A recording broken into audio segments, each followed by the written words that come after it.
One. Okay, make sure everybody's on.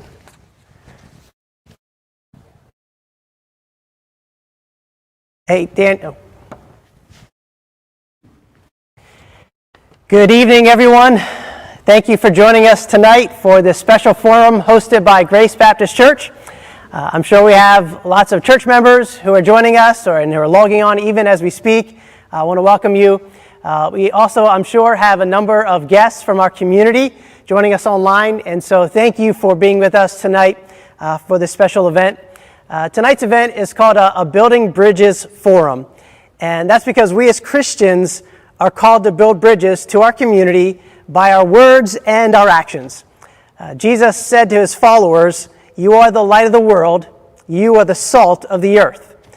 Not only that, Jesus specifically said that the greatest commandment, to summarize all of what the Bible says, is to love the Lord your God with all your heart, mind, soul, and strength, and to love your neighbor as yourself. That is what we're seeking to do tonight, to love our neighbors, each other, you who are joining us, to love by listening, learning, growing with one another.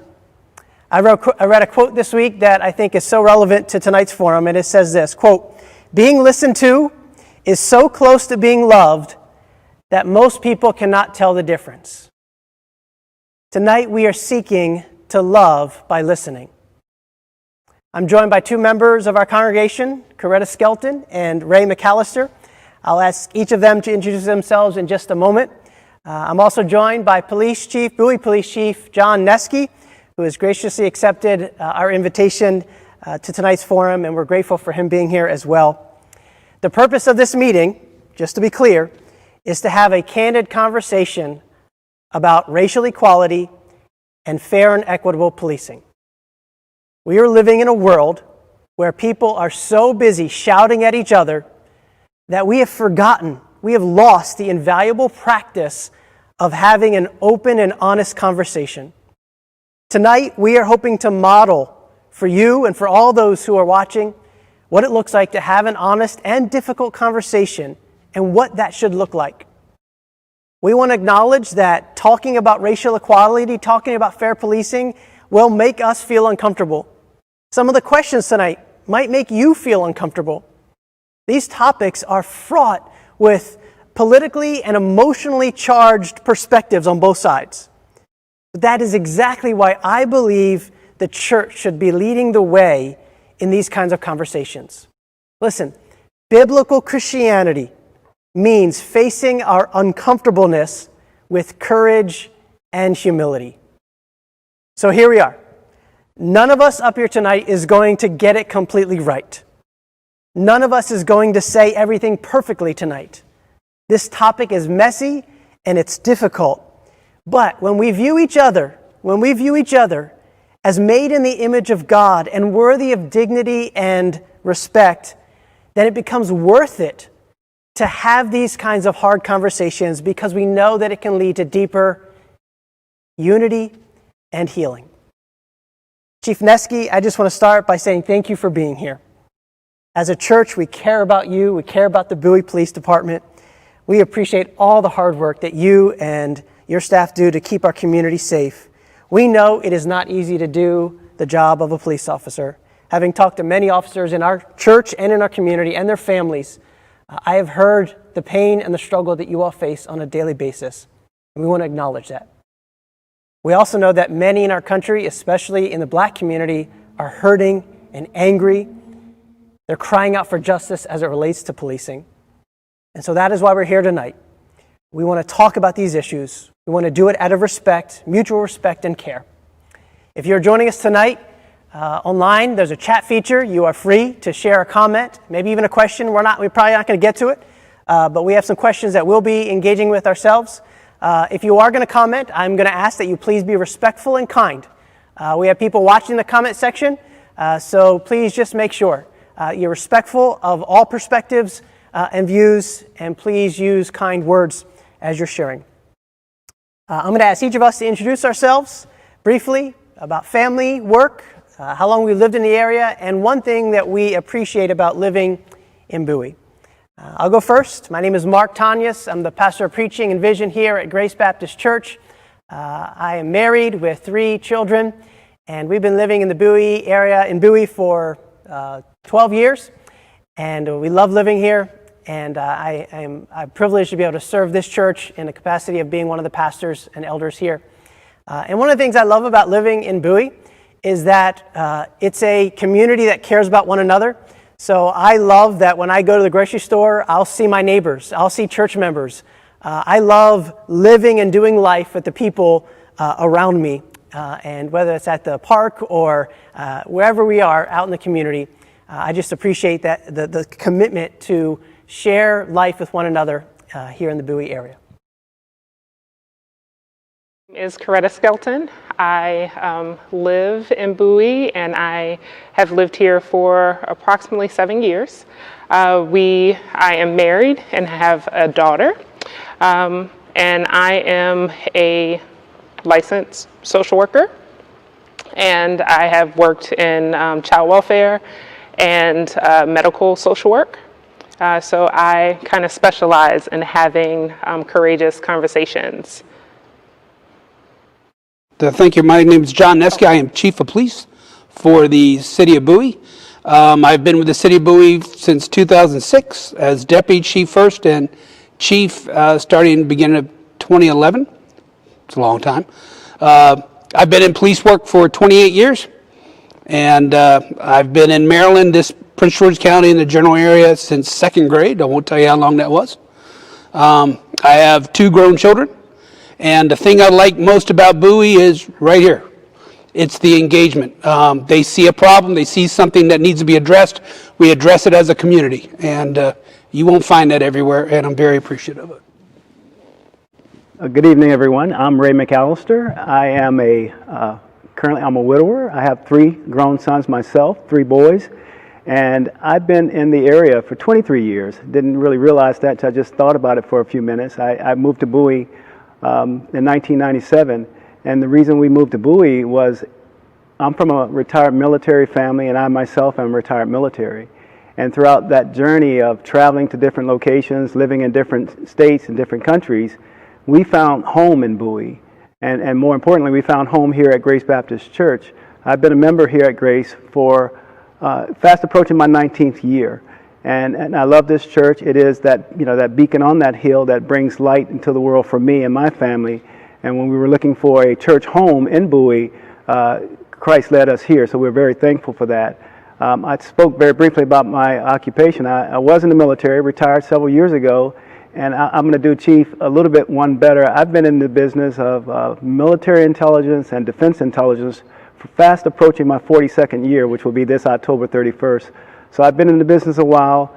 I've done a lot of things, seen a lot of things, and what I would like to see as this session is formed to do is that reconciliation that we talk about, that love that we want to share in the community with our neighbor, crossing those racial lines and embracing one another, with Christ as our lead, so that we can do what's required of us as Christians. So that's my stance, and I look forward to this evening discussion. And I personally want to thank Chief Nesky for being here, for showing and demonstrating that courage to have that open, honest, adult conversation that we want to have this evening. Chief Nesky, let me get started. Each of us have questions, but we're going to feel free to dialogue. So let me just start by asking you, as a police officer, what value do you believe that the Bowie Police brings to this community? We were brought here for a reason, and we're one of the very few police departments that were invited into a community. And what I mean by that is, if you look at some of the county departments, state, whatever, they've been there forever, right? So you have what you have established, you have all that back history, good and bad. And we were invited here at the end of 2005 in a referendum. Anytime that somebody invites you into the community, and this is the exact same thing word for word that I tell police applicants when I interview them. Anytime that you're invited into somebody's community, in somebody's home, there is a larger level of expectation of service. And we work hard every day to meet or exceed that level of service. So one of the things I hope that we bring to the community is a sense of pride in their department services. We are trying to be more intimate with our community. We were brought here for that reason, because not a slight on the county, but numbers-wise, they were not able to give the time, care, and attention that the residents of Bowie deserve. And it's not a slight against them. It is just that the number of people assigned to the 3 beats that are in Bowie out of the District 2 area, you just couldn't. So we brought community policing to Bowie. We brought the engagement. We brought the individual follow-up to cases and a care level and attention to detail to the community. And I'm hoping that's what we bring, and that's what we'll continue to bring and enhance. Thank you. That's good. Chief, if I may, I think I have the next question. And you just mentioned time, care, and attention to the community, and those are key and important things that the community has an expectation of, and in being invited in, that's very key. Could you describe what you believe to be the relationship between the Bowie Police Department and that broad community of Bowie? And more specifically, could you describe the relationship that you believe the police department has with the black community of Bowie? Certainly. I will say we've had a number of meetings. I just had 2 meetings with my staff and all the officers, civilians. You know, I didn't make it mandatory. It's whoever was comfortable wanted to come. And we talked about our relationship with the community. So these are very trying, stressful times for both the community, especially communities of color, and the profession of policing. So I will say that we enjoy nothing's ever 100%. So I will say we enjoy a very good relationship with the entire community, overall. Maybe I'll put it 92%. But, one of the officers said she was driving by and someone gave her the finger the other day. So obviously it's not everybody. Right. So we enjoy that kind of relationship, and it's evident by, you've got people protesting, you've got people that are angry, rightfully so, and we've got people that are bringing us food 2 times a week.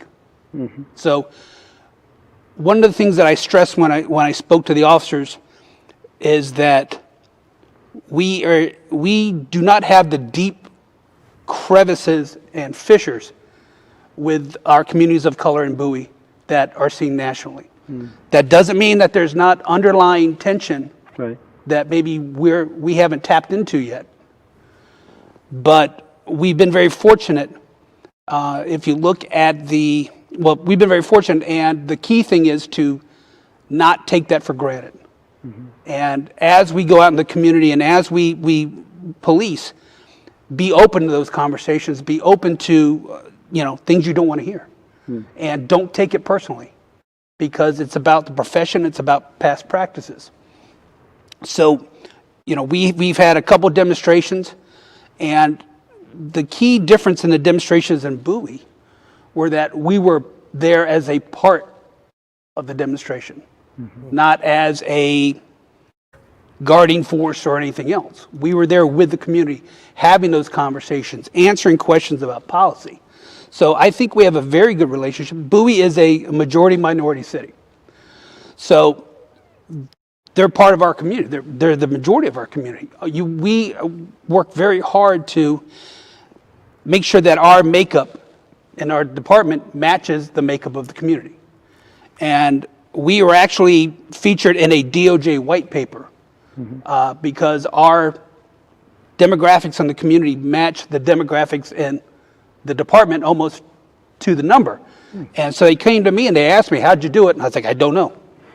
And the easiest answer I could come up with is we did not have decades of white male hiring to, I won't say overcome, but to shift the balance.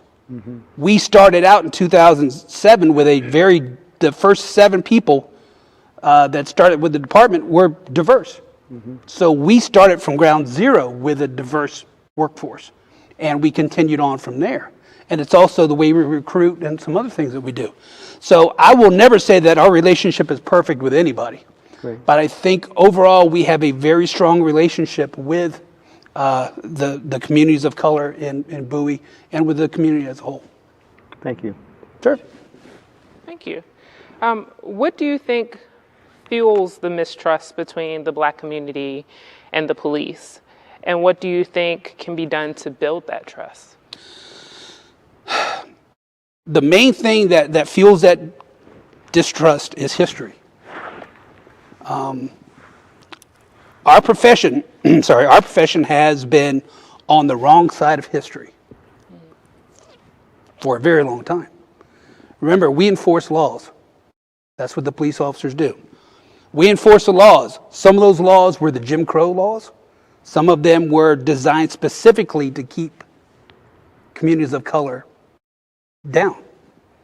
So if you look back at the history, you look back to the civil rights marches of the late 60s, the fire hoses and dogs, and we're still in a generational that there are people that tell stories and remember, and you have those traumatic experiences that are attached to the profession of policing. So how do we overcome that? And one of the things that I was talking to the officers about the other day was, I will not change anybody's worldview. I can't. It's too big of a picture. There's too many experiences. All I can do is change their opinion of me at this moment. So I don't care if somebody goes, I hate the police, but that guy was okay. That guy treated me fairly. If you have enough of those individual encounters, you will slowly start to chip away at the worldview. But the same experiences that brought the negative, you need more experiences that bring the positive before you'll start to see that shift. Thank you. So you've been talking, Chief, about kind of generally in our community how things are going, which is helpful. As you know, there's been a number of recent tragedies in our nation, tragic deaths of men and women like George Floyd or Brianna Taylor or Rashad Brooks. I want you to share, how do you personally feel about these tragedies, these tragic deaths? And then is it possible to speak to how Bowie police officers in general feel about them, or other officers that you've talked to? Sure. But how do you feel about these? I mean, as a police officer witnessing what we all have seen and are lamenting. I was ashamed. What happened to Mr. Floyd, that was the most egregious because you saw it on video. You saw the circumstances. Oftentimes there's that area of, we don't know the whole picture, right? Was there a threat? And that's what the officer's acting on, and that's why the force was used. With Mr. Floyd, it was right there. Absolutely no threat. That was pure punitive actions being taken by that officer. That does not represent my profession. We were disgusted by it and ashamed of it. Every time there's a national incident, we talk about it at the office. We dissect it. We turn it upside down, sideways. What do you think of this? What do you think of that? What do you think of this? And the police department is just a micro society, right? It's just a microcosm of society in general. So you have a diverse society inside the police department. Guess what? You're going to have some diverse opinions. And so when we look at these things, I don't remember where it was, but remember there was a young African-American girl, white officer, and it was like a pool party, or they had, there was something about a pool, they were running, and this officer just yanks her, right? So we pulled that apart. We got it in the training room, put it on the video, ran it again, slowed it down, and you find that even within us, what you see is sometimes skewed by past experience, by racial history, and then we go, great, let's look through that filter, look through this filter, let's discuss it. Let's look at how we prevent this from happening here. Let's look at the Floyd incident. How do we prevent that from happening here? So we take it and we turn it over and we talk about everything. And to a person, one of the things that kind of got lost in the fury was the absolute unanimous condemnation by chiefs of police and executives in the police field of that officer's actions. Usually the police officer's like, I don't know if I want to judge another department, and but you saw 100% coming out without hesitation. The Friday after that incident, I did a chief chat talking about it and how that does not represent our profession or who we are. So it's absolute agreement that has no place in our business.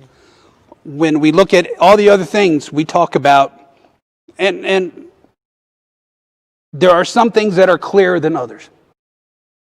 And oftentimes where we get into heated discussions or we get into trouble is when there's an incident that's not quite as clear, right? What was happening just before this force was deployed? So then you have to go, let's stop, let's wait for all the facts and the investigation to come in. Shell casings, trajectory of the rounds that were fired, who was where. So we have to take that breath and wait. But you can't tell the family member that. You can't tell the public that when there's so much distrust or oh, here we go again sense. So a lot of times, we have to take that breath and go, okay, let's let the facts lead us to wherever it's going to lead us. So every time there's an incident, we talk about it. And to the original point is, the officers are upset because it does not reflect what they do. And it just made all of our jobs so much harder. And every time we think we're starting to make progress, something else happens. And then we've almost got the rock to the middle of the hill. Something happens, the rock's down at the bottom again, and we're starting from square one. And one of the things that we try to talk about is, even with community, let's be mad nationally, but let's not paint us with that big national brush. Judge us for who we are and what we do. And we will own every mistake that we make. And we've made some in the past, we're going to make some in the future because police officers are human beings. So judge us on us. And let's have this conversation about turning that wheel. And let's go forward and turn it together. But, to back to the original point, because as we speak, you're going to realize that I go sideways and I go around the corner for a while and I come back to the point eventually. But we do talk about these things depending on what incident it is. The past incidents, not more the last ones are pretty much 100% condemnation. But we do take all of those and we look at them and use them as learning tools. Do you have officers that are, you mentioned to me on the phone the other day that you can, the force is small enough where you can pull a couple of them aside and continue a conversation if you sense they're still struggling, they're still wrestling. Is that something that you try to intentionally do to help engage whatever they're dealing with? Because it might affect when they go back out. Sure. In 28 years, sorry, only 28. In 28 years, the best conversations you have are the ones that happen by accident. It's the ones where I'm walking out to the car at 6 o'clock, 6:15, and there's a squad out there. I just stop and we talk for about 40 minutes. And it's not structured, it's just off the cuff, and we're talking and they're telling me how they feel and what my point of view is. And one of the things that I will tell my officers is like, if you ever have a question about why I did something, ask me. Because if you want to know why I marched with the protesters on Saturday, ask me. Because that's the only way you're going to get the answer, is to ask me. And that's the kind of culture that we try to foster. My lieutenant, we had a town hall style meeting with the officers to let them air out what they're feeling today. And one of my Lieutenant Jefferson, said, "Closed mouths don't get fed." That's a great saying. Because if you don't ask the question, you're never going to get the answer. So the question I have, just to piggyback on what Mark said, is, so how are you feeling about Brianna Taylor and Rashad Brooks? Because those are, so how are you feeling about those two? Again, you review it, and both of them are sloppy tactics. They could have been much better outcomes. If you look at, especially Brianna Taylor, where was the threat? And again, how much of that is, and again, without digging deep into it, where was the threat? If you don't even, especially one officer, you don't even see what you're firing at. So you have to look at, what you're training. Why are you training? How do you train this? Do you train this way? How often do you train? What is your mental state going into these things? Because if you're not confident, if you're itchy, these things, that's when mistakes happen. And in our line of work, when you do these kind of things, mistakes are costly. Mm-hmm. So, and I'll tell you, right before the demonstrations, we had roll call, and I had all my officers, and I told them what's going to happen. Told them to, look, go in. This is not about you. Go in with open ears and open hearts, and just listen. Listen. This is not time for us to be defensive. It's a time for us to listen. And I looked through, and I looked at each face of the officers, and I didn't see any tension. I didn't see any worry. I didn't see any fear. I just saw professionals. And when you talk to people and you keep that mindset going, and you see that they're comfortable, when you're comfortable, you make better decisions. When you're not overly stressed, you make better decisions. You can take that half second to breathe and assess. Sometimes, there's a lot of physiological things that happen under stress. And officers are put under stress a lot, which is why, not with these cases, but on other cases that are more complex, you have to take that stress into account. And so, I can't justify either of those two. And again, there's a saying, you can't defend the indefensible. So, again, we take those and we take it back and we try to learn from other people's mistakes. Right. You said something, and thank you for that. You said something about how police officers are people, and that they have their own experiences, and I would offer that that's how Black people feel. Like, we are here, we're living our lives, we want to live our lives, we want to do our jobs, we want to sleep in our beds, we want to sleep off alcohol, we want to be able to be held accountable, but not die from that. And so I just also wanted to make that note, because I feel that you did say that about police, and we don't, as Black people, we don't want to be painted with a brush of just, they're Black, and so my experience with a Black person now says that all Black people are this way. And I think that sometimes with police officers, because they have been, they were raised in this society that we have, their education of who Black people are, or people who don't look like them, skews how they engage with people. Now, let me carry that a bit further, because a lot of these things are focused on white officers, Black victims. There's Black officers as well. Mm-hmm. So there's that other dichotomy that we have to look at ourselves as a culture, not just as individuals, but also as a culture. As if you have Black officers that react the same way as white officers, then what is that dynamic that we're not capturing yet? So is it systemic racism? Is it conditioning? Because a lot of the policing happens in socioeconomic communities that are downtrodden. And oftentimes, through a lot of the history and the inequalities, those communities are communities of color. And how do we break out of that cycle? Because you get the wheel turning.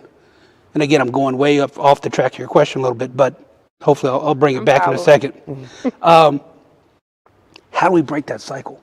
Because when you're, say, Baltimore City, and there's such a cycle of desperateness and hopelessness that a lot of young men go, I'm not going to make it past 25 anyway, so I might as well do what I got to do to get money. And that may involve drugs. It may involve anything else. So what happens? Oh, higher drug, higher violence, higher murders. Let's throw more police in. So now you're mixing that vat up. And that starts to create stereotypes. And you've got more policing in areas where it's needed, but at the same time, nobody's looking at the conditions that create the need for the police. So there's a lot of dynamics that we've yet to capture. Right. And there's, what do you do to break that cycle of hopelessness? And a lot of the times, we've done it to ourselves as a police agency, not agency, but as a profession. The broken windows theory, that has merits to a point, to a point. But it's like anything else, you take it too far and it's detrimental. Very much so. So, you talk about broken window theory. If you take it literally, it has merit to the point that if you let a community decay, it's going to foster more decay. But the question becomes, how do you fix and prevent that decay? It's not by, it's not by heavy enforcement all the time. And when you get stat-driven policing, like, Baltimore City was in. I keep going to Baltimore City because it's an obvious example. When you have stat-driven policing in Baltimore City, you drove a huge wedge between the community and the police. Because it wasn't about individuals anymore, it was about statistics. It was numbers. It wasn't, this is Joe Smith. It's, oh man, this is lockup number 6 for me. I need 3 more before the month is over. So you're taking the humanity out of policing. Oftentimes, we were talking about this the other day at the meeting, a warning will do more good than a ticket. And I'm going to really go progressive here. And what good is it to write 7 citations to somebody who's living paycheck to paycheck and couldn't afford to fix the taillight to begin with, or his car's jacked up because he doesn't have any money to get it properly registered, but we just give him $1,000 more tickets. And now he doesn't pay those and his license gets suspended. Now he has to still drive to work, so he's driving on a suspended license. There's a cycle, right? And so at what point do we stop dogpiling on people and offer other solutions? Hold them accountable. You got to have your car properly licensed, titled, and insured. You got to have a driver's license. But at what point do we change the way we make that happen? Right. It can't be all punitive. You got to give some kind of avenue of escape, some kind of avenue of redemption. If you don't, you're just going to drive more bad behavior. And what you're touching on is you're now seeing that, you're saying that there's a lot of things in our society that needs to be addressed that policing can't address. Not that policing has a critical role, an important role, but oftentimes it seems like cities are thinking that more police is the answer when more police officers can't deal with the deeper issues entirely. But unfortunately, as we're attacking the symptoms, we're not attacking the disease. But I would offer that we could do that, or police could do that, when they think in a progressive manner, where you think of, like, this is systemic. So if I were to give this person who had that problem, then I'm further, like, moving the pendulum to make it more difficult for them. Right. So I would counter that. Police officers do have they can be an agent of change. yes, And sometimes you have to buck the system for the statistics of saying, okay, this isn't working for the community we're working with. And I think that police officers feeling empowered to buck the system could produce the progressive measures that you have just suggested. And here's where we get into. Or not even buck the system. No, I know what you're saying. Yeah. Here's where we get into. Whoever came up with the phrase "defund the police" needs to be fired, because that's the worst wording you could ever use. Let's just say reimagine the police. Because if we reimagine the police, we can say that let's put some of these resources to other uses, like the mental health. And that takes us away from those calls. It's not defund and get rid of the police. It's let's reimagine how we do our jobs, because a lot of the times the police officers, we get put into situations where we don't need to be. We shouldn't be. Be it, civil stuff, or be it mental health. They took resources away from the mental health folks. So they closed centers. They reduce access to good quality mental health. So we get someone, we put them on an emergency petition. They put them in the hospital. The docs say, okay, we got 72 hours tops to get you level. Okay, I don't have any beds. You're good? You good? You good? Bye. And guess what? Within a week, we're back again. So if we have more resources going to there, and we have people with true mental health training, on those calls, it takes us out of the picture. It takes the potential for use of force out of the picture a lot of the times. So I'm all for reimagining how we do things. You can't do the same thing. Policing is full of traditions. Some are good, some are unnecessary, right? So there's nothing wrong with turning things upside down and sideways to see if there's a better way to do this and get us out of these calls for service that we don't belong, where it's not our expertise, right? We get tasked with being the social workers, and you're a social worker. There's so much to social work that we don't know. We're the Band-Aid, right? Well, listen, let me just try to patch this together for about 20 minutes here. But we're not affecting the long-term health change and sociological change that we need to, because that's not our expertise. So I'm all for looking at how to put some of these calls where the expertise actually exists. And that's where we're talking about. That's where the change starts to come from. And that's where some of the disease gets attacked instead of the symptoms. Right. And I agree. I would Do you agree? also, Can I leave now? I would also counter that we can all say that there's synonyms for everything, right?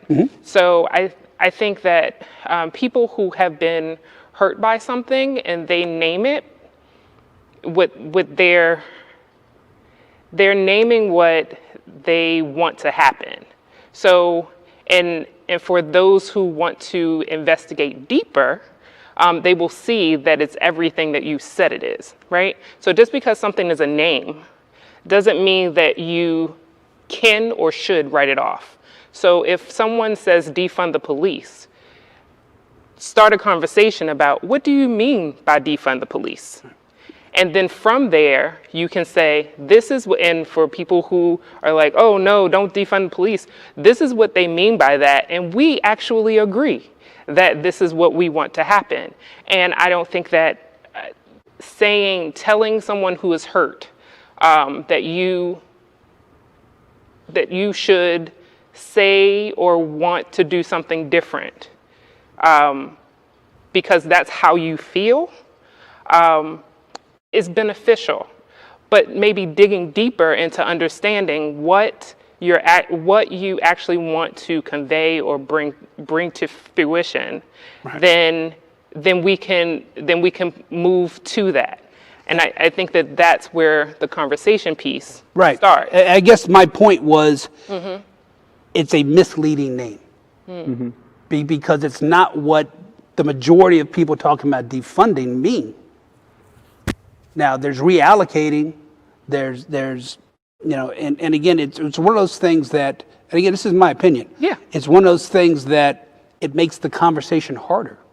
Because when you get a trigger word, because we all have lots of trigger words now, Yes, we do. so defund is a trigger word. Because defund can mean various levels. Do you mean it literally?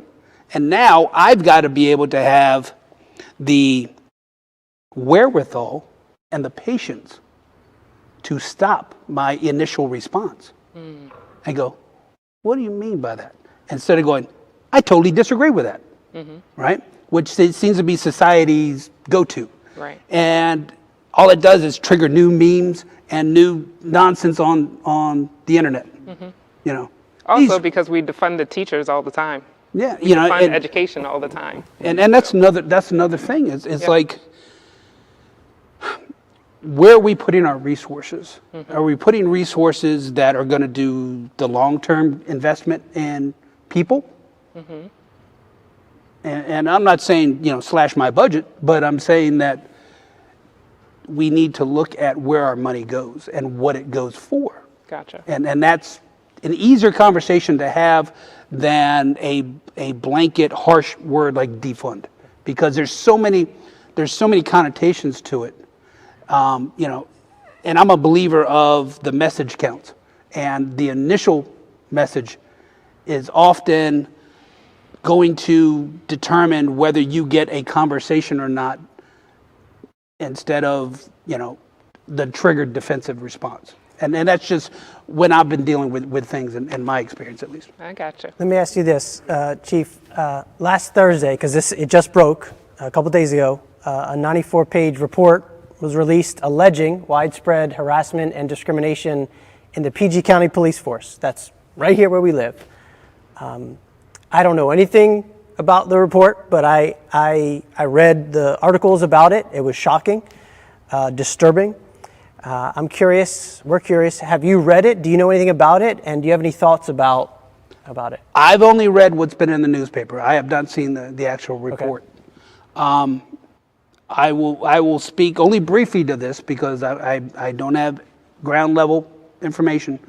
And I know a lot of fine men and women in the Prince George's County Police Department. So I actually graduated from the Prince George's Police Academy. So a lot of the things, without looking at dates, go back a while. And Hank Stawinski was one of the most progressive thinkers that I've been around. We've worked together at the Maryland Chiefs. He was at the table pushing for transparency with police records last session. HB 1221, I think it was. That would get a bucket of what has been personnel records released to the public for egregious, misconduct, use of force, things like that, to get them out in the public eye. So he's been on the fringe of that.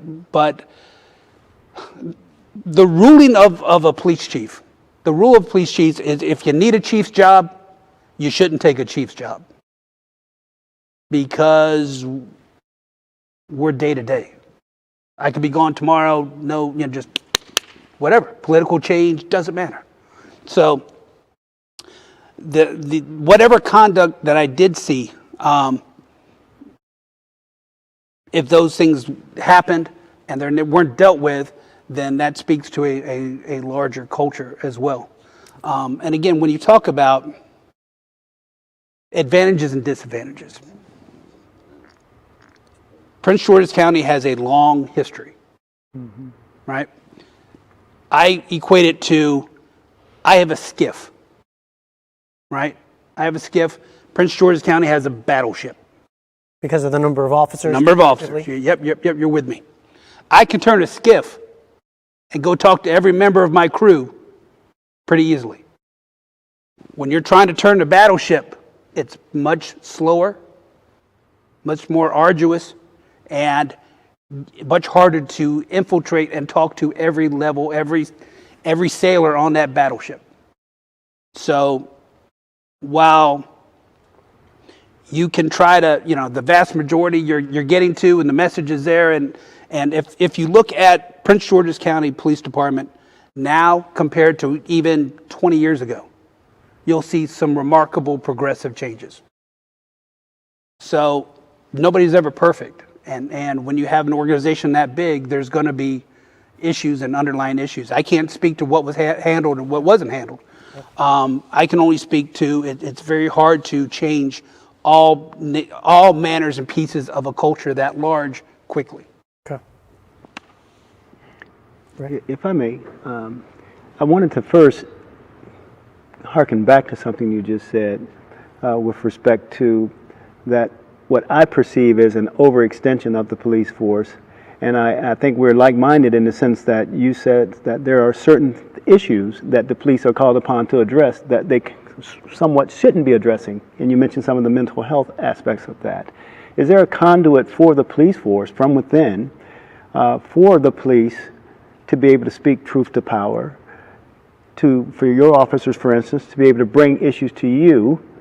If I'm one of your line officers and I feel that, Chief, there's an issue here in our department where we're being called to go out on these calls that really are out of our lane. Mm-hmm. There are mental health issues. You used a certain term of art to describe it. We're being called out to that. We're not properly trained, adequate for that. How can we communicate that to the city manager or to the broader city council or whomever who could make that change in that overextension of what policing is and this areas that fall outside of policing? And then I have a second follow-up question. Nationally, what most people around the nation are looking at as far as police involvement, and we mentioned these issues, we mentioned Floyd, we mentioned Brooks, we mentioned Taylor, that the police are perceived as part of the problem. How do you feel about that, and how do you perceive, and how is it implemented into the Bowie police force or police department to ensure that they are not part of the problem, but a part of the solution? So, all right, let's circle back to the first part. We actually had a conversation. It's about resources, right? We had a conversation with one of our council people the other day. We're going over policy because he had some questions about policy. And he starts talking about what would it take to have some mental health professionals to be able to go on these. And would it be worth to invest in the city in this? Well, you have to look at if you want them 24/7, and even if you want them during the day, you need at least 2 people for the day. If you want evenings, that's another at least 2 people. Mm-hmm. So you start to run into budgetary issues. One of the things that, going back to Prince George's County, is they have response teams now for mental health that Santos group that we use when they're available. They're not always available. Again, it's resources, and where can you turn to get the resources for the most bang for the buck financially, and how does it make the most financial sense? Mm-hmm. I don't know if you were tracking some of the council conversations about a health officer and all the dust that kicked up, and the conversations of cost versus benefit. Mm-hmm. So you have to look at the number of mental health calls that we run on. Okay. And if you look at the number of mental health calls that we run on, and then you look at the cost equivalency of enough of these staff teams to make it, is the volume enough to justify the cost? Or would it be better off the county bolstering their resources and we can pull from them? Mm-hmm. So that's a conversation we're having, and you have to kind of run the analytics, because Bowie is going to be looking at some financial constraints here coming up, just to be real world. We're going to be running into some financial constraints budget-wise coming up into these next couple of years. Mm-hmm. So we have to look at what's feasible and what's not, and are there workarounds? Are there state resources or county resources that we can pull from? Okay. So I completely forgot the second question. Can you just kind of give me the highlight and actually come back to me? Is the national perspective. How do we make sure we're not part of the problem? Yes. All right, I got you. All right, so. And what are you implementing to that end? Well, first of all, you have to look at policy. Okay. What's our policy? So all these things that people are calling for, 8 can't wait, no chokeholds, this and that, all that stuff we already do. So that's not to say we're perfect, But I'm saying that we're already hitting all these things that people are talking about. And then you talk about what kind of culture do you have? What's your philosophy? What is the philosophy of the department? Because you can have policies, but if the philosophy and culture of the department are contrary to those policies, then it's not going to work. Exactly. Right? So you have to make sure you build the proper culture and philosophy and make sure that people have buy-in to that culture and philosophy. And then it's training. How much time do you spend on training? Because your muscle memory kicks in automatically. So what you do, you train like you fight like you train, right? So military, right? Mm-hmm. If you don't train well, you're not going to fight well. If you don't train on your weapon, you're not going to use it well at the range or when it comes time. So you need to make sure you have an abundant training opportunities, that you are training to task, and that you're training to mission. So, it's great, let's learn how to fly helicopters. We're never going to fly helicopters, so let's concentrate on things that we're going to do. Mm-hmm. And you have to listen to your officers. One of the things that we do is we get feedback from the officers. What do you see that you need to be trained better on, or you need more practice on? We look at reports, we look at incidents. Why did we do that this way? That's not quite the policy. So now we're going to go train everybody on how to do that individual task. Because if one person is shaky on it, there's probably a couple more that we're not seeing. Mm-hmm. So you train everybody to that standard. And you do that with everything. And we talk about, national incidents that we look at. Let's reinforce our training so that this does happen, this will be the result. And that they know what to do. And they're confident. Because, when you're not confident, you make mistakes. When you're not confident, you get stressed. When you get stressed, you make poorer decisions. Mm-hmm. So it's that training aspect. We dissect everything. We do after actions. Every use of force, we do an after action. We look at it. Is it within policy? Can it be done better? Is there a training aspect that needs to be reinforced? That's how you make sure that you're not becoming part of the problem. So within an 80-hour pay period, what percentage of that time is spent training versus being on duty for that 80-hour pay period? It's not a matter of per pay period. Mm-hmm. MPTC, the training academy or the training commission, requires 40 hours of training, in-service training annual. Okay. We do upwards of 100. 100 hours annually. Depending on what the tasks are. So if we see an issue, we'll throw more. Can you make it clear? Sure. 100 hours annually per officer. Per officer. Yeah. Okay. For the Bowie Police Department. Yeah. Mm-hmm. Yep. The standard's 40. Correct. And you're saying generally your officers... We do upwards of, I think 112 was the most that we did. Okay. But again, it is what's happening at the moment. And are we training to task, and are there things that need to be addressed immediately to make sure that we're on point? And are those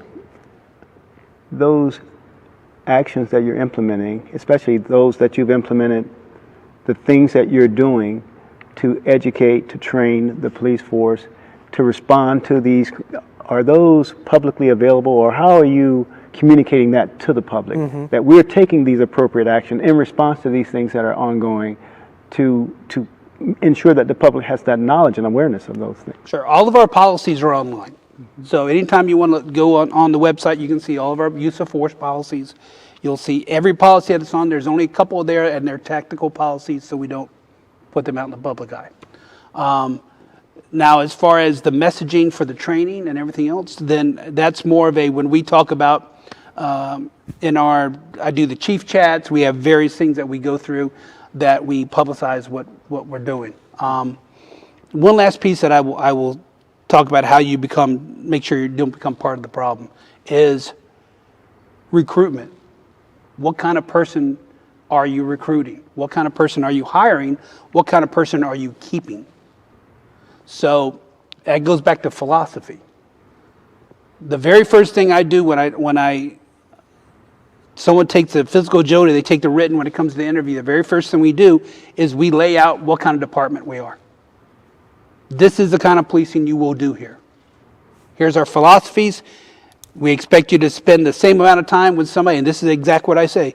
spend the same amount of time with someone who had someone taken off their porch as if they had the entire house ransacked.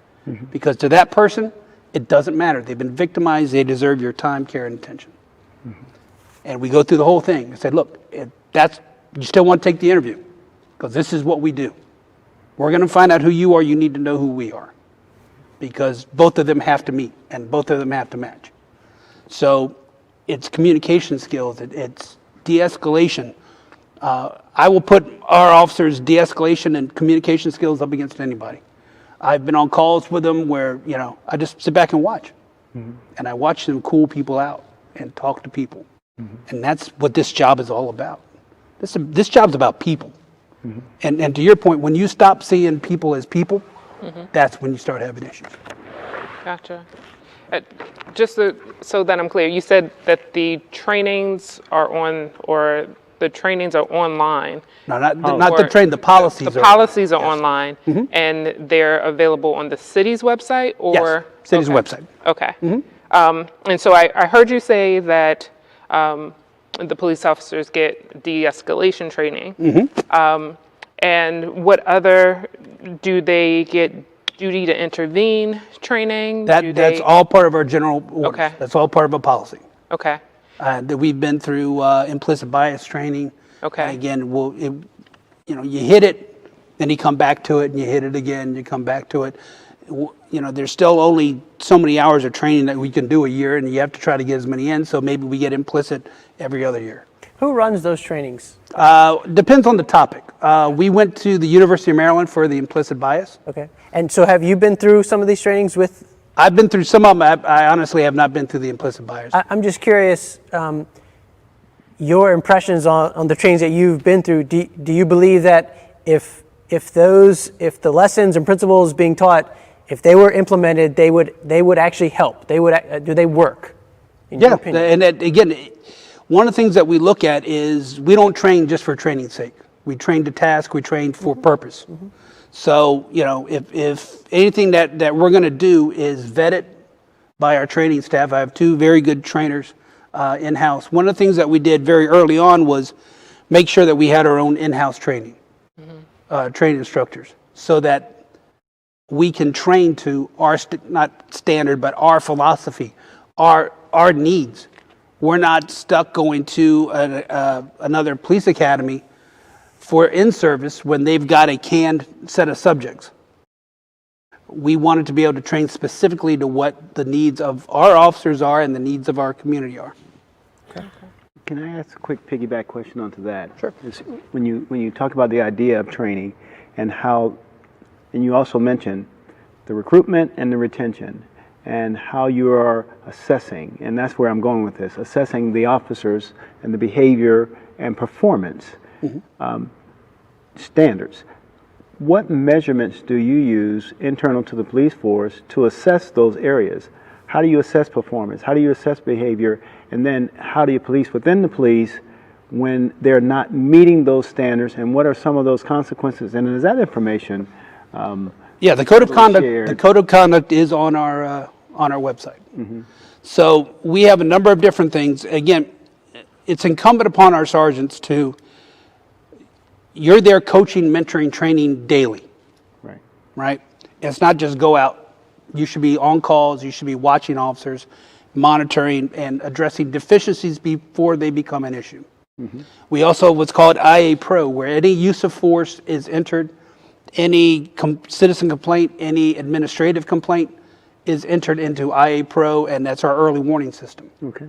So that they'll trigger up, say, hey, we've had X amount of use of force by Officer A.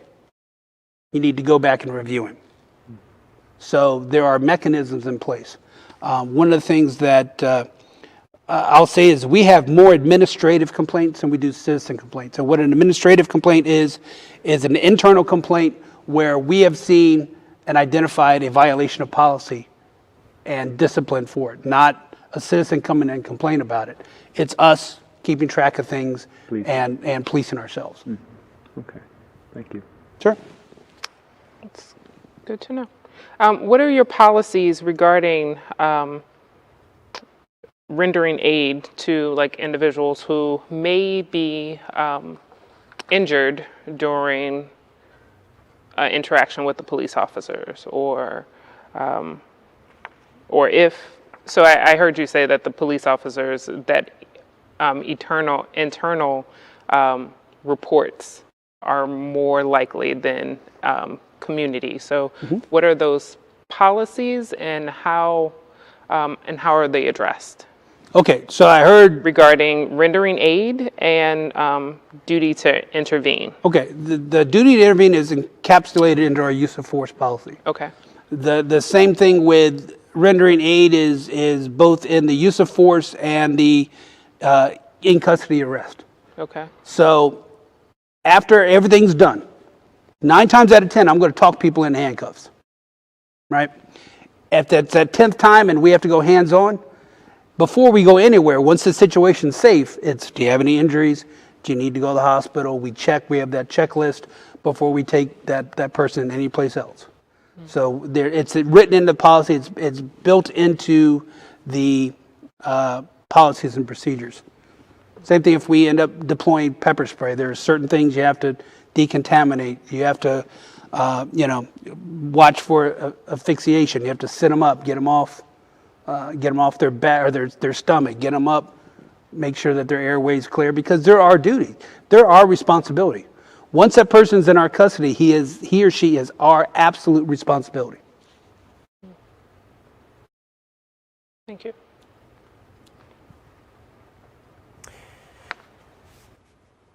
What would you, with the phrase Black Lives Matter, it has become very important in the truth for so many of people in our country, and because of the tragedies, have suggested otherwise. Do you believe that Black Lives Matter? All right, so I'm going to need you to hang on with me for just a second. Okay. All right, stick with me because I'm coming to answer the question. Okay. So, I swore an oath to protect all human life, no matter what creed, color, anything else. So yes, Black Lives Matter, as do everybody else. Now, because I see, No, I have not. So anybody out there getting ready to throw something at their monitor, wait, I'm coming to something better. So that is the literal answer. Okay. So we've had many conversations about Black Lives Matter. Black Lives Matter has taken on different meanings for different people. Correct. Okay? Some have gone to the extreme when we talk about trigger words. Some go Black Lives Matter, Blue Lives Matter, All Lives Matter, and they're not looking at the deeper meaning of the movement. Right. Right? So Black Lives Matter, it sprung up after Michael Brown because law enforcement has the horrible habit of being that very last match on a Kinder box. So everything that happened around Michael Brown, all the injustice and the inequities that were happening in that community, from the way they were fined, the way the court process worked against against them, it was a rigged system. People were, it was a money generating system on the backs of those folks. So here comes Michael Brown, bam, we're the tinderbox, right? We've got all this stuff, COVID and everything else, all the anger, all the not trying to get political, but the divisiveness on the political front, all these, kindlings right here. Boom, here comes Mr. Floyd. Boom, here comes Brianna Taylor. Boom, here comes, and bam, we light that fire. So Black Lives Matter sprung out of the Michael Brown. And at the very first part of it, it took a anti-cop sentiment for some people. Once we start talking, and again, here's the conversation. Once we start talking, we realize that Black Lives Matter, the law enforcement component, is a small piece of that giant puzzle. Maybe not a small piece, it's a piece of that puzzle. I'll change the size of it. Thank you. The rest of it is economic disadvantages, sociological disadvantages, educational disadvantages that have said to this community that your lives don't matter because we're going to stick you in poverty, we're going to stick you and put hurdles against you and not care about you, live in poverty, fight for your education, you're not getting it easy. That's what the bigger Black Lives Matter means. And so when you look at it from a macroscopic instead of a microscopic view, you can see that it encapsulates everything. It's not just one thing. Now, I won't say that I agree with everything that, because every movement has extremes. Things that you may not agree with. Every movement has extremes, and I can't say I agree with every tenet that they propose. But I understand it, and I understand where it comes from, and the hopelessness and anger that help form it. And, when you've had the deck stacked against you from the get-go, you can only take so much. And one of the things that I can't remember what it was one of the few videos on Facebook that was actually worth anything, where somebody had them lined up. It's a race, and they go, "We'll race for this $100." Now, before we start, everybody with both parents in the household take 2 steps forward. The teenagers. Right. Yes. And so they start talking about anybody who doesn't have to worry about where your next meal is coming from. Anybody who doesn't have to worry about paying for college, take a step forward. And you see these people in the back. And I was like, and this is life. You guys up front didn't do anything to earn your position up front.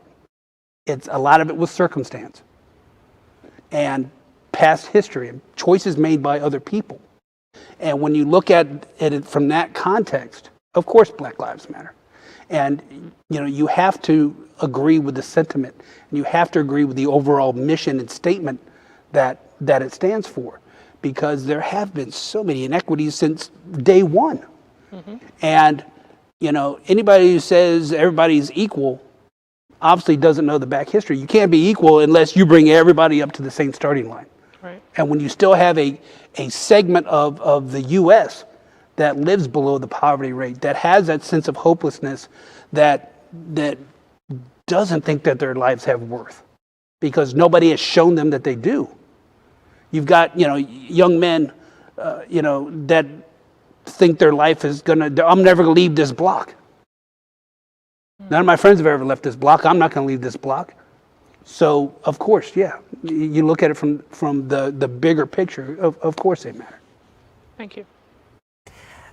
Based on how you're answering a number of these questions, I'm just curious, do you, it might be my perception, but I don't hear a lot of officers communicate some of the things that you're communicating, let alone a police chief, nationally or online in articles as they're being interviewed. So I'm just curious, do you feel like you're in the minority in some of these views, or is it just a lot of officers are afraid to kind of say some of these things? I'm just hearing you, and I'm wondering, I have friends who are so pro-police that if they were to hear some of the things you're saying, even as a police officer, they would almost be offended on behalf of the profession. And here you are, and I'm just curious, how do you fit into your profession? And I've been labeled progressive. Okay. I don't see myself as progressive. I see myself as reasonable. Okay. And open-minded. And hopefully open-minded doesn't mean progressive. It just means you're open-minded. I was actually, I guess I first started getting this label. I told you we were part of a DOJ paper on our demographics on the department.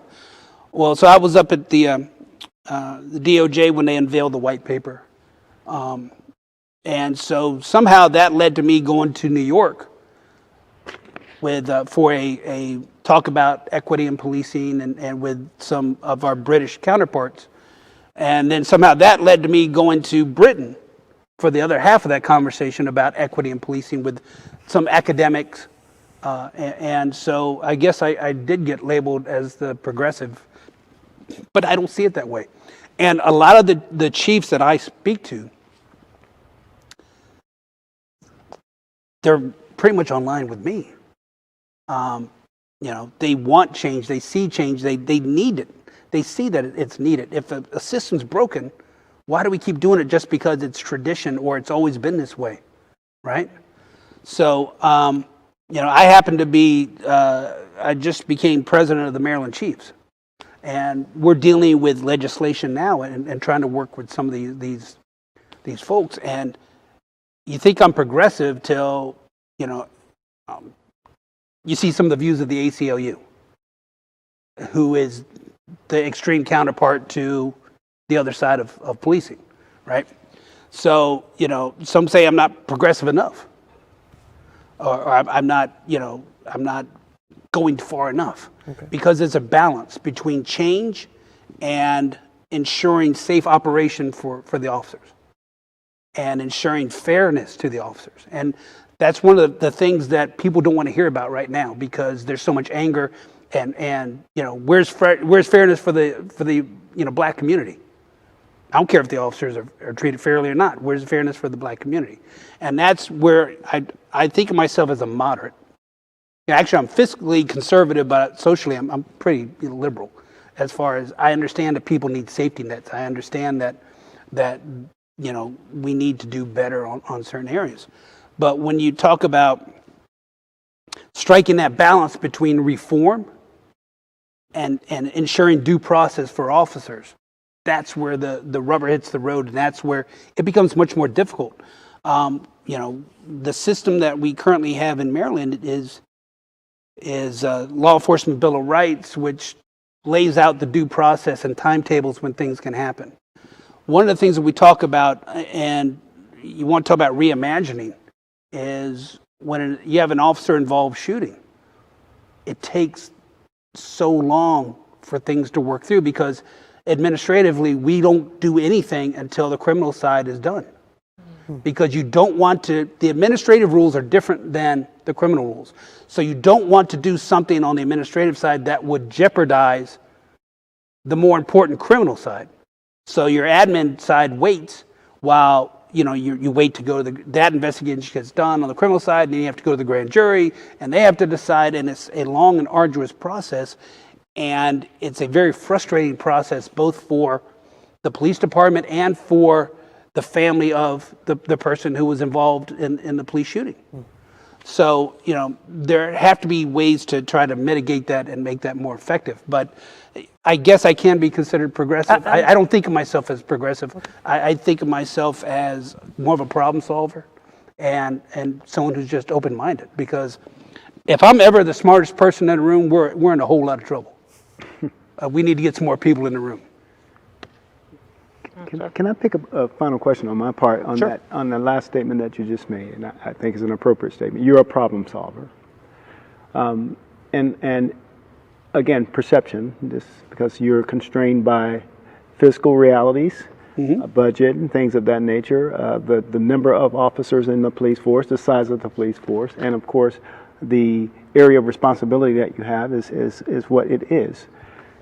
Given the problem that we've been talking about tonight, if you weren't constrained fiscally, if you were the, city manager. Starting to sweat here, wait a minute. If you could make a change, implement that change to the police force to address the currency of the problems that we're having, could you share with us an idea that you have of what you would do? Now you've said, because the training and the recruiting, the retention, what the police force that you have right now, do you feel is it adequate to address the problems? If not, what would you do? What innovative idea that you've probably been percolating, problem solver, that you would want to implement, and how would you go about doing that? Woof, that's a tough question. Again, it goes back to having resource and the allocation of resources. When I would build, I've got a robust, what's considered robust training budget. I would love to be able to have enough people, staff-wise and person-wise, that I could dedicate more to training. Honestly, if you look at cost, there should be more focus on officer wellness and getting baseline readings on officers to make sure that they have resources.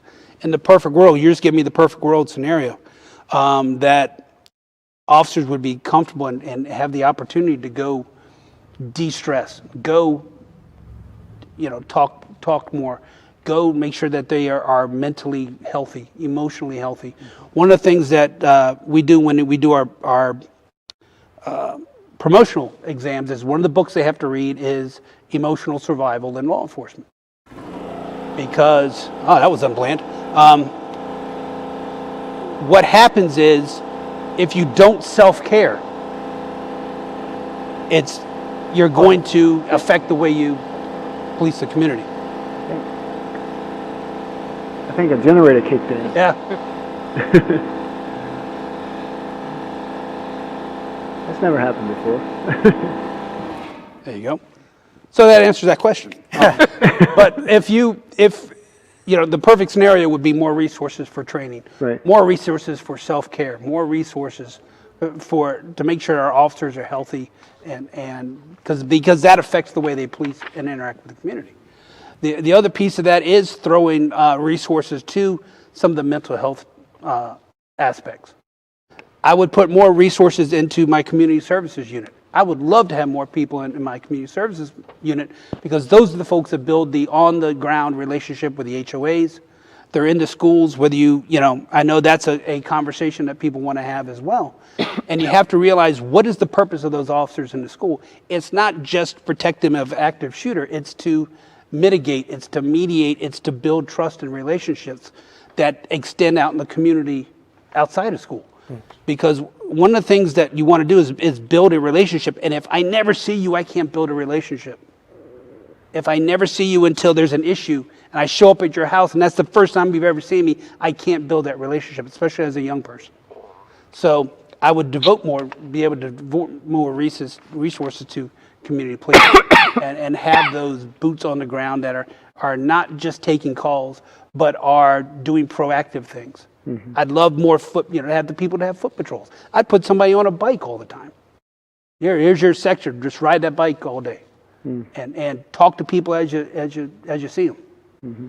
We've got to be able to get out of cars and be more face to face. But when you've got 18 or 19 square miles to cover, and you've got sometimes 6 people on a shift, 7 people on a shift, depending on the coverage, you can't. Right. Because you're tied to that radio sometimes.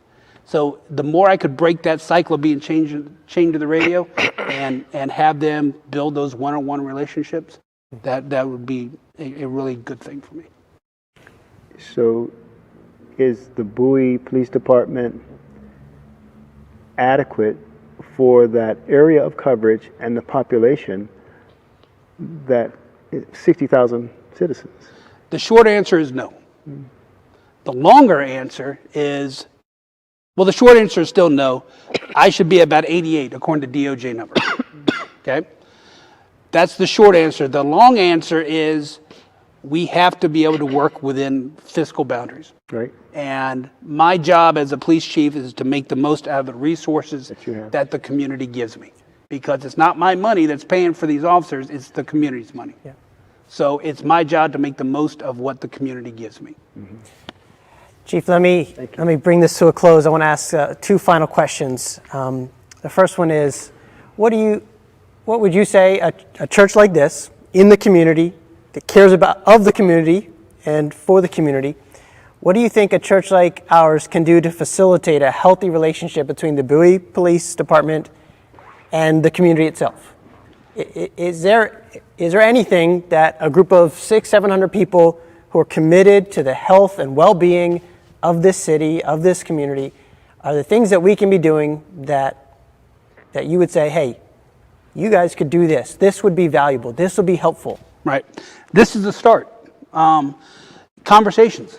The more we're in front of people, the more we're getting to know people, the more access we have to people, the better. So if you guys have events or whatever, invite us.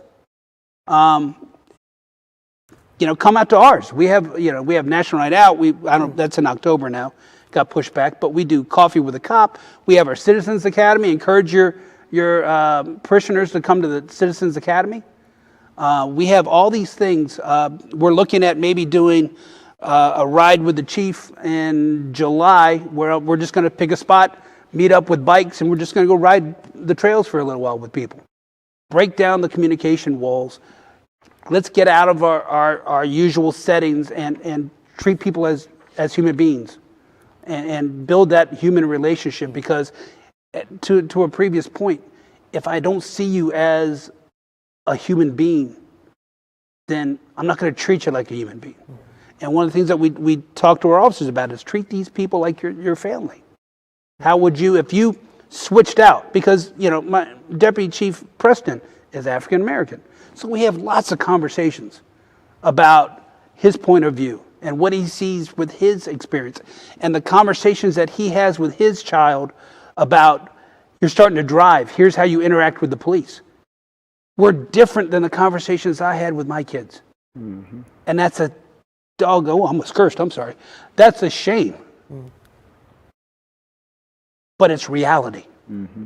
And we need to be able to have those discussions. And the more we're face to face, sharing opinions, whether we agree or not, but we're seeing each other through each other's eyes, humanizing each other, that's going to go a long way to spinning that wheel a little farther. And oftentimes you see things change locally way before they change nationally, or even across the state. Yep.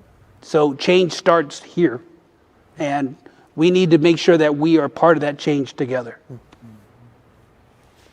I would like to just at least affirm that several times we've had large events here in the city. We did an Easter extravaganza for a couple years right across from the Bowie Library, and we got the permits and everything, and the police department, you guys called us and said, can we come and be present? And we appreciated that. We wanted you guys there. I think there can be a little bit of a tension to say, do we want police presence as a way to show community support when it might raise some tension or concerns among some people, like, why are they here? Right. But you're right. We want to be able to show that if police officers are at an event, it's not because there's a crisis or to do harm. That you're actually there because you're a part of the community. So that is helpful to hear that you want that. You got that the force would invite. We absolutely want that, and it's funny because sometimes folks try to put stipulations on us. So, well, we don't want you in uniform, okay? But you need to see us in uniform because this is how we are 99% of the time. And we can't build trust if you don't see us for how we usually are. I only trust you if you're in a polo shirt, what? And sometimes it's an opening salvo, but we need to get to the point where we see each other the way we usually are. Okay. And then my last question is, how can we be praying for you personally, and how can we as a church be praying for the Bowie Police Department? I will never turn down a prayer. And lately I've been feeling like I've been needing a lot of them. But, and again, any thoughts, any kind thoughts and prayers that you send our way are always greatly appreciated. And, one of the things, again, that we had our conversations with our officers about was, look, I'm feeling it. I'm getting tired. We're bombarded, with news, and I can't read the newspaper. I thought I was sick of COVID. But man, I'm reading this every day, and I have to. So it wears on your psyche after a while. So, one of the things that we talked about was step away from the news, step away from it. Take care of yourself. Make sure that you're taking care of your family. Make sure that you're spending time with people. Make sure that you're keeping a good outlook on it. This isn't personal, although it feels personal, right? But if you think it's personal to us, how personal do you think it feels to that community, right? Try to see through other people's eyes. If you think you're offended and you're upset, well, think about what brought these people out in the street to begin with. So, these are the conversations we have and we'll continue to have. But any kind words, thoughts, prayers you send to us, we will gladly accept. Could I do that now? Yes, please. Okay. So thank you for joining us, everyone. I'm going to close this out in prayer. We invite you to stay on for our prayer. And then I'm going to offer a quick challenge at the very end after my prayer time. So let me pray. Lord, we thank you for an opportunity, a meeting like this, which unfortunately is rarer these days. But God, I do thank you that we can have this, that Police Chief Nesky has agreed to be here, that Coretta and Ray agreed to be able to be here and think wisely and courageously about how we tackle this really difficult and often deadly issue facing our nation and our own community. God, I want to lift up those in the Black community and communities of color that are still hurting and reeling from tragedy after tragedy. God, who feel like they can't catch a break, who feel like every other week it's another hashtag that reminds them that they can only cry out for justice after someone dies. God, we pray for you to bring comfort and healing to those in the Black community. God, I pray that you would allow our nation to experience a level of healing as we humble ourselves, as we do what Micah 6:8 calls us to do justice, to love mercy, and to walk humbly with our God. Lord, I want to lift up Chief Nesky and the Bowie Police Department, all of the officers, all of the administrative staff. We thank you for their role in our community. We ask that you would help them to do their role, that they would, as their motto says, that they would serve with integrity. They would honor the oath that they have taken, that the men and women who put on the badge and the uniform would do so, being able to see each person they come in contact with as someone who is eternally valuable, who is made in the image of God, and would treat them with equity, with charity, and even if it seems to buck the system, to do what it takes to figure out what is the best thing that they can do in regards to the person in that moment, while still fulfilling their commitment to the law. God, we know that you are a God of law, but you are also a God of grace. And so, Lord, help us as a church, help us as a community, help the Bowie Police Department to be known not just for their commitment to law, but maybe even to grace. Jesus, we know that you came to fulfill the law, that you died on the cross to take all of our law breaking, and you died to take all of our sin, and you rose again doing what no other religious leader ever claimed to do, let alone done. And you did it so that through faith in you, we might experience forgiveness and eternal life. So Jesus, we need you. We invite you to work in our community. I pray that conversations like this would continue and would grow in other churches and in other community events, so that it would allow for transformation and bridges to take place here and ripple out into our nation and even the world. God, thank you for Ray and Coretta, and thank you for their courage in being here, sharing their heart. Thank you that we can listen to one another as an act of love. And I pray all of this in Jesus' name, amen.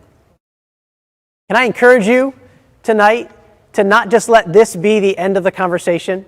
Could I challenge you to take the next step and have a conversation, maybe short, maybe longer, with someone who looks different than you? Whether it's the color of their skin, whether it's their religious background, whether it's their socioeconomic background, conversations like this are going to have to happen if we're going to see real change. Many of us want to see change on the highest level maybe and across the nation, but change, I agree with the chief that change is going to happen with situations like this, one-on-one, couple people gathering together, roommates, friends, family members, having honest, open dialogue with people who are different. Would you consider doing that this week, next week? Would you consider reaching out to the Bowie Police Department, let them know that you want them to be fair and equitable, but that you're committed to helping do whatever you can? Thank you so much for being with us tonight. Hope you have a great evening.